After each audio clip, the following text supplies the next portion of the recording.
বাংলাদেশের সাথে পাঙ্গা নিতে গিয়ে ধস নেমেছে ভারতের অর্থনীতিতে। রুপির দরপতন ছাড়িয়ে গেছে অতীতের সকল রেকর্ড।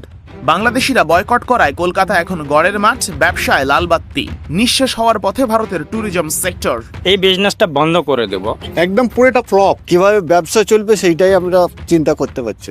হোটেল বাণিজ্যে হাহাকার, ব্যবসায়ীদের না খেয়ে মরার দশা দেখার কেউ নেই। বাংলাদেশি দাদা না আসলে না কলকাতা সব ভুকা মরে যাবে। ভিসা সংখ্যাও নেই, যাত্রী নেই, তাই গাড়ি চালানো তো টোটালি লস। বাংলাদেশি রোগীর অভাবে বন্ধ হওয়ার পথে কলকাতার হাসপাতালগুলো। দুশ্চিন্তায় ঘুম হারাম ডাক্তারদের। এগুলো আমার মুখের কথা নয়। বাংলাদেশকে চাপে ফেলতে গিয়ে ভারত, বিশেষত কলকাতার অর্থনীতির যে কোমর ভেঙে পড়েছে তা নিয়ে এখন মহাচিন্তায় মোদির মিডিয়াগুলোই। চীনের করোনায় কি মার খেতে পারে কলকাতার স্বাস্থ্য পর্যটনের অর্থনীতি? উন্মিং কি তাহলে হয়ে উঠতে পারে কলকাতার বিকল্প বাংলাদেশিদের কাছে?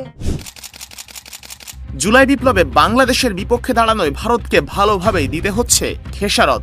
আমরা গোটা বাংলাদেশও খেতে পারি। ময়ূখের মতো মলম বিক্রেতার মুখরোচক কথা শুনে মনে হতেই পারে মহা সুখে আছে ভারতীয়রা। বাস্তবতা বলছে বাংলাদেশের সাথে বিবাদ বাঁধিয়ে বিপদ বেড়েছে ভারতেরই। পায়ে পাড়া দিয়ে শত্রুতার শাস্তি হাড়ে হাড়েই পাচ্ছে হাড় হাবাতে ভারতীয়রা।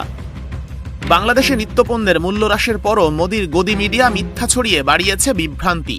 অবাক করা বিষয়, সেই ভারতে এখন মাছ তরকারির মূল্য বাংলাদেশের দ্বিগুণ, তিনগুণ, এমনকি কোনোটা 4 গুণও।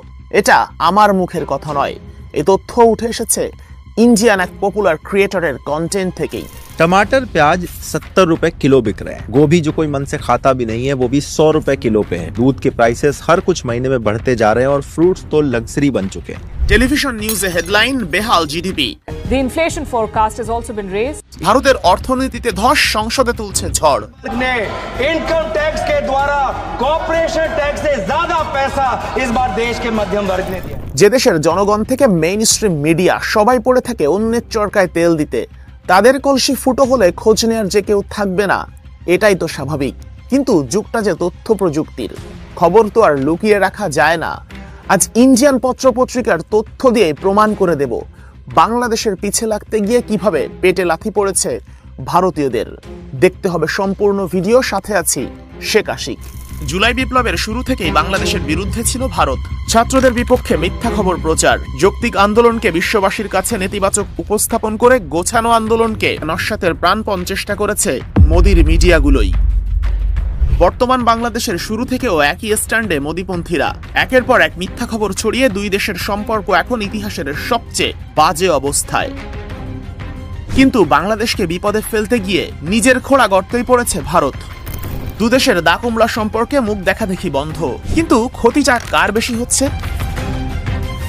ভারতীয় পত্রিকা দ্য ইকোনমিক টাইমসের গত 24 আগস্টের headline, Bangladesh crisis curse lands on Indian tourism, যার অর্থ বাংলাদেশের সংকটে বিধ্বস্ত ভারতের পর্যটন শিল্প। আর্টিকেলটার একটু নিচে নামলে দেখতে পাবেন পৃথিবীর বিভিন্ন দেশ থেকে ভারতে আসা পর্যটকদের মধ্যে বাংলাদেশিরাই 23%। চিকিৎসা ও কেনাকাটার জন্যই বাংলাদেশিরা সবচেয়ে বেশি ভারত ভ্রমণ করে। দুর্গাপূজা আর বিয়ের মৌসুমে বাংলাদেশ থেকে ভারতের সবচেয়ে বেশি লোক ভ্রমণ করে। সেই বাংলাদেশের ভারত গমন এখন 90% কমে গেছে।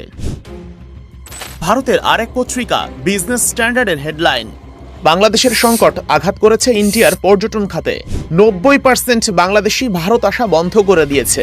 ভারতীয় পত্রিকাটার ওই আর্টিকেলের আরেকটু নিচে নামলেই দেখা যায়, লেখা আছে গত বছর অর্থাৎ 2023 সালে 9.23 মিলিয়ন পর্যটক ভ্রমণ করেছে ভারতে।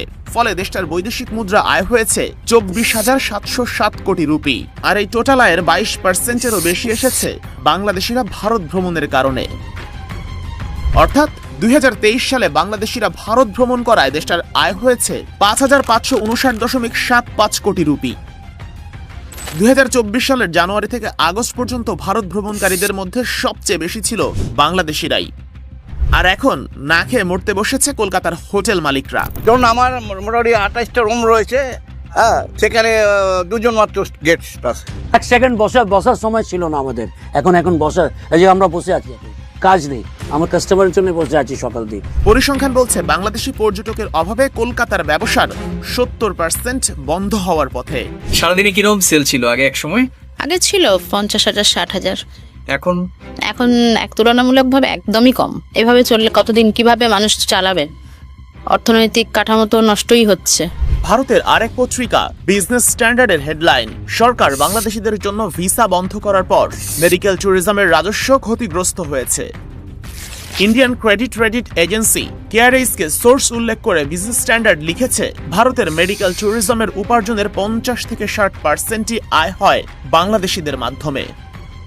ভারতের মণিপাল হাসপাতালের chief operating officer Kartik Rajagopal জানিয়েছেন, বাংলাদেশিদের ভিসা বন্ধ করে দেওয়ার পর তাদের কলকাতা ও বেঙ্গালুরু শাখার রোগীর সংখ্যা 50 থেকে 60% কমে গেছে।